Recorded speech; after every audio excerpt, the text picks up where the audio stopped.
everything which is not real is now coming to an end. These are the end times, but not in the way we think. These are the end times for illusion. All illusion is coming to an end, so that truth is going to be revealed, so that we cannot deny, or cannot, how can I say this? We cannot delude ourselves anymore. We cannot fool ourselves anymore into thinking that our story is real, to thinking that our self-identity is real. These are delusions. We're in self-denial. We're denying that something here needs our attention. Something here needs to be revived, so that we can be at peace, so that we can be happy, no matter what's going on out there, no matter what it looks like is happening in the world through the media. And you shouldn't trust the media, and you shouldn't believe the media. You shouldn't believe anything that it tells, any reason it gives you to be negative or afraid or worried is a lie. It's hypnosis. The media is a hypnosis machine, propaganda machine, for the purposes of pulling you into negative states of being, negative states of thinking. Because when you're in those states, you can be manipulated, you can be controlled, you can be a good consumer. You can play your nice, kind of predictable part in this whole, what can you say, this whole dystopian theatre, which is not true, by the way. This isn't a dystopia. A dystopia can only be created with people who are miserable. I don't know about you, but I'm not miserable. I'm not living in a dystopia. I'm living in heaven. I look around me, I'm in nature, I go into nature, and I'm in heaven. I'm in God's kingdom. You've got to decide where you are, because if you're in states of pessimism and hopelessness, then you are stepping in to this dystopia. You are taking your place in the dystopia. And of course you may be aware that this is a time now of people choosing their camps, people choosing their pathway. Are we walking along the pathway of light, or are we walking along the pathway of darkness?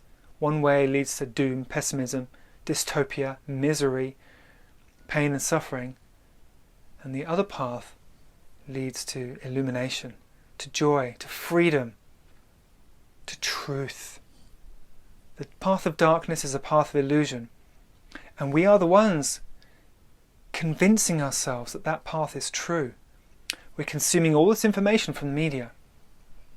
Everything that's on a screen, everything we read in the newspapers, all the magazines, we're convincing ourselves, or we're allowing ourselves to be convinced by the hypnosis that this is real. And we're hungrily consuming all this negative information, furnishing our dystopian nest, so to speak. When instead, we can ignore all of that. We can spend all our time in nature, spend our time with our children. Our children are the greatest gifts from God. I have 4 children, and they are the most valuable thing in the universe. Your children are the most valuable thing in the universe. Spend time with your children. Enter their world. Enter their perspective on the world. Because it will bring you closer to the divine truth. It will bring you closer to the light. Because they haven't been, younger children obviously, they haven't been hypnotized and conditioned to the degree that we have. And so your children are a great gift. So you should spend as much time as possible with your children, and as much time as possible in nature, as much time as possible enjoying life, celebrating. Ignore all the reasons, ignore all the hypnosis that tells you you should be afraid for the future, because it is hypnosis. It's manipulation to get your thoughts in the darkness, to get your mind consumed with darkness. And I'm here to remind you that your mind belongs in the light. And your heart knows this. This is the thing, you see. Your heart knows that it belongs in the light. Yet we doubt, we convince ourselves, no, I do want to be free, I do want to be joyful, I do want to be happy, but no, that's really, there's no place for that now. I need to be concerned, I need to be worried, I need to be anxious, I need to be preparing for the apocalypse. You know, our mind dismisses these crucial aspects of our being. Our mind dismisses them, doubts their validity and their importance, and tells us that there are more important things. That's not true. Your mind is lying to you. Your mind is trying to keep you away from the only thing that can set you free, which is the light in your heart. So I'm here to remind you that that light needs resurrecting. It needs feeding. It needs building up. You know, what you give your attention to grows. So if you give your attention to this world of thoughts, this world of conspiracy theories, many of which have a lot of foundation and substance to them, but if you give your attention to this world of, you know, manipulation and distrust and darkness and suspicion, and then you're going to inhabit that world. And you don't belong there. You belong in the light. You belong in joy. And you don't need to worry. I guess this is a very important thing for most people. They think, well, it's all very well being happy. It's all very well being carefree. But I need to protect myself. I need to protect my family. I need to prepare for these seemingly dark future situations. I need to prepare myself. I need to do something about what's coming. Well, actually, the most important thing you need to do is choose the light in your mind, because it's what happens in here determines your destination. So ultimately, the question you need to ask yourself is, what do you want to be your destination? Because it's either the light or it's the darkness. Either you choose to walk the path of light and everything that entails, which means letting go of fear, means letting go of control, letting go of insecurity, opening your heart up and trusting that you are protected, trusting that you are provided for, trusting that if you stop controlling, then you will be, how can I put this? You will be provided for, you will be guided. Things will work out if you just take your hands off the steering wheel. Your fearful hands which want to grip so tightly and control everything, let go. Stop fearing. Stop trying to control everything out of fear, and trust that there is a force guiding you. There is a force which wants you in the light, and it wants to show you the way into the light. And when it comes to the path that leads there, it's essentially a path of happiness. It's a path of joy, a path of innocence.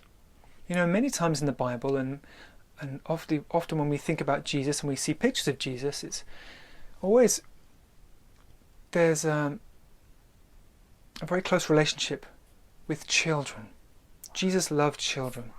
And we hear in the Bible about being innocent like a child, that unless we become like these children, we cannot enter the gates of heaven, and things like this. And it's very true. It's our sophisticated adult mind that pulls us into the darkness, that pulls us away from our joy. It pulls us away from our innocence. This sophisticated intellectual mind that we are so proud of. We're so proud of our intellect. We're so proud of our knowledge and all the things, all the information we've acquired, and how much we know. We're so proud of it. But that's mental vanity, and that's our biggest problem, is mental vanity, because it stops us enjoying simplicity. We want complexity. We think complexity is a sign of maturity, but it's not. If you really want to be a mature human being, you need to realize what's really important, what really matters. And what really matters is a free heart, a heart that's free of fear. That's what really matters. And it takes a great deal of maturity to let go of your pride, to let go of your self-consciousness. It's a bit of a paradox, really. We think that maturity means becoming more controlled, more sophisticated. But actually maturity means realizing what's really important and putting our attention in that direction, devoting our attention to what's really important. That's what maturity is. The more mature you become, the more you realize what's important. And this is why the most intelligent thing you can do is to come back to your heart. Look at your heart. See that your heart, the joy, the innocence, see whether it needs your attention. See if it's withering. See the part that your heart is playing in your life. What is in the driving seat in your life? Is it this or is it this? Because it needs to be this. Because it's our heart that trusts. It's our heart that gives us peace. Our heart is like a receptor for divine energy, for divine love, for God. I use the word God.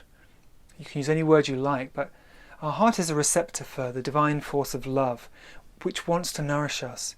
It wants us to live in joy. It wants us to not fear. It wants us to be in a state of trust. It wants us to be secure.